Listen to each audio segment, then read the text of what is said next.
The inaugural lecture took place at the Nelson Mandela Theatre in Braamfontein, Johannesburg.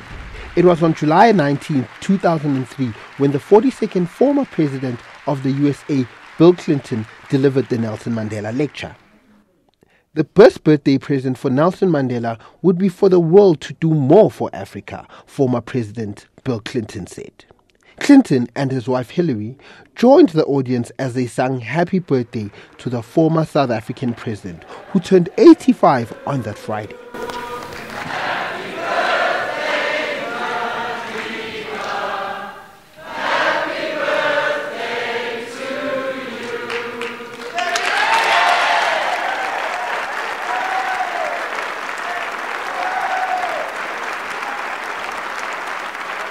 The Nelson Mandela Theatre again hosted the second Nelson Mandela lecture, the guest speaker being Archbishop Desmond Tutu. Archbishop Tutu touched on a number of things that the country has accomplished since the demise of apartheid and came up with suggestions on how future challenges can be faced. He questioned the worth of black economic empowerment, saying South Africa has discarded its caring and compassionate nature. We cannot glibly, on full stomach, speak about handouts to those who often go to bed hungry. It is cynical in the extreme to speak about handouts when people can become rich, very rich, at the stroke of a pen. He stressed that the country must work hard to eradicate poverty, which poses the most immediate threat to our safety and security. Tutu said, open debate on contentious issues must be encouraged.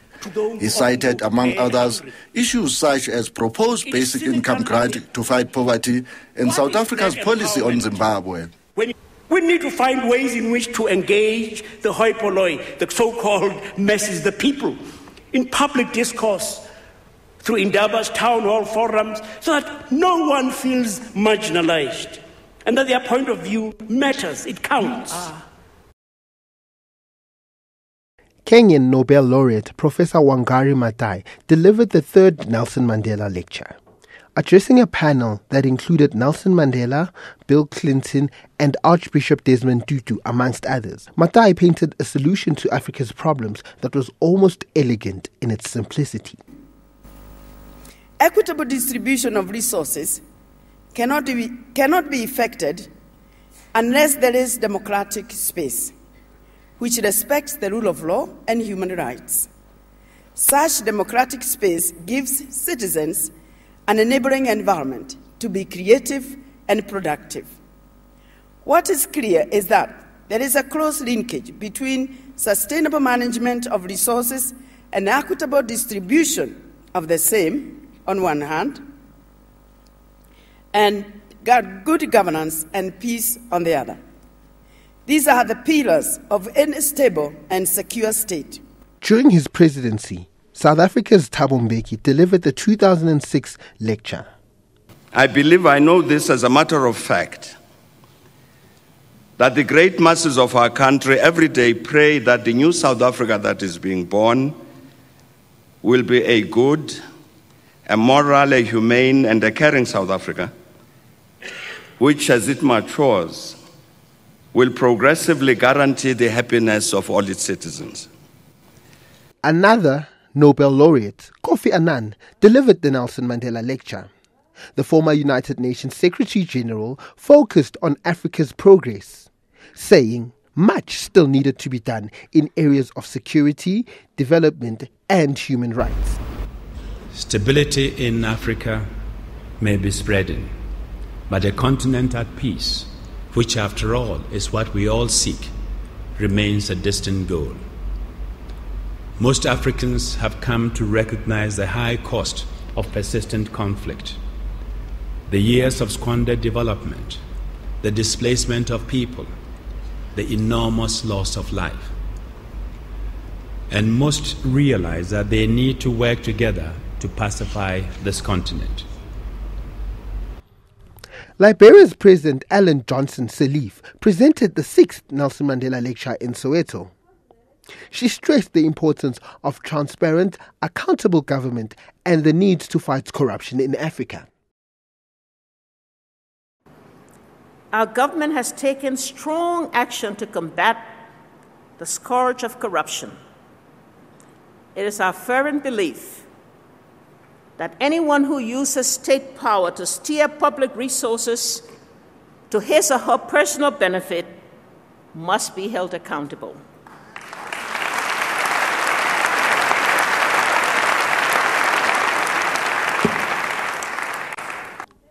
To the delight of the crowd, Johnson Sirleaf asked that she be remembered as someone who wished for a better Africa. If someday I am remembered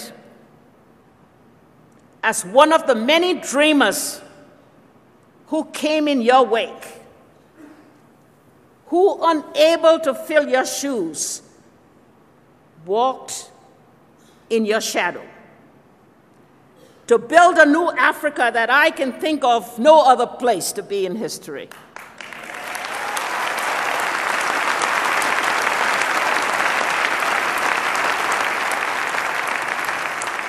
The 2009 lecture was organized under the theme Eradicating Poverty by Investment in the Marginalized and as a way of creating wealth and combating poverty. Bangladeshi social entrepreneur Professor Muhammad Yunus delivered the 7th Nelson Mandela Lecture in Johannesburg. Ariel Dorfman presented the 2010 Nelson Mandela Lecture. The author and human rights activist spoke at length on ideals that Madiba valued, particularly reconciliation. There is no guarantee that we will ever reach the deep reconciliation we need as a species. Indeed, I tend to think, it may be the transgressive writer in me, that some damage done is irreparable. I notice that when justice comes infrequently, the most long-lasting memories are in danger of fading. But when despair visits me, I hold on to the image of the garden, a garden that grows like memories should, a garden that grows as justice should, a garden that grows like true reconciliation should. The 9th annual Nelson Mandela Lecture in 2011 was delivered by Dr. Ishmael Sira Galton. If modern democratic states are based on a social contract that unites the human family within its borders in a framework of citizenship, then the felt presence of a modicum of social justice is the necessary glue that will hold that society together. Mary Robinson delivered the 10th Nelson Mandela Lecture on the 5th of August 2012. The former Irish president and renowned human rights activist spoke about South Africa. We cannot deny that South Africa faces serious problems.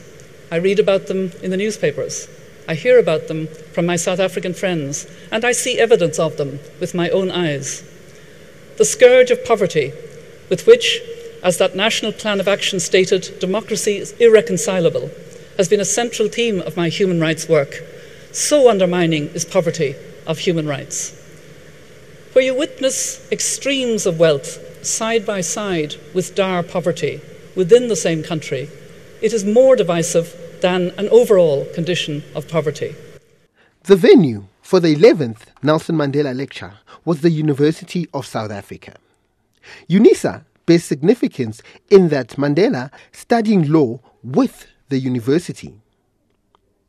The guest speaker for the 2013 lecture was academic and global philanthropist Dr. Mo Ibrahim. The City Hall in Cape Town is the venue where Nelson Mandela made his first public appearance upon his release from prison in 1990.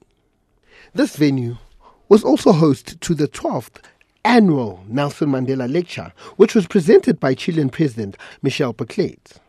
Bachelet spoke under the theme Building Cohesion Through Active Citizenship. Professor of Economics at the Paris School of Economics, Thomas Piketty, presented the 13th Nelson Mandela Annual Lecture at the University of Johannesburg's Soweto campus on October the 3rd in 2015. On the eve of Mandela Day in 2016, technologist, businessman and philanthropist Bill Gates addressed the Nelson Mandela Lecture under the theme Living Together. The Microsoft founder spoke of how there is absolutely no doubt that in areas of health, education, and quality of government, South Africa has opportunities to do better. If there's one thing I'm sure of, it's this: Africa can achieve the future it aspires to. That future depends on the people of Africa working together across economic and social strata and across national borders to lay a foundation so that Africa's young people have the opportunities they deserve. Gender inequality was a major theme of the 15th Annual Nelson Mandela Lecture delivered by the United Nations Deputy Secretary General Amina Mohammed in Cape Town. The theme of the lecture was Centering Gender, Reducing Inequality Through Inclusion. Several high-profile South Africans attended the event at the Cape Town International Convention Centre, including Madiba's widow, Graça Michel, the Cape Town Mayor, Patricia de Lille. In this lecture, Mohammed reflected on the relationships between South Africa and her native Nigeria. As a young girl growing up in Nigeria, I was proud of our country's contributions to the liberation struggle in South Africa. For the first time, paying taxes had a profound meaning for many of us. History has since moved on, but we should never forget this solidarity, to reach across borders, to transcend differences, protect our core values, and combat all that threatens our humanity.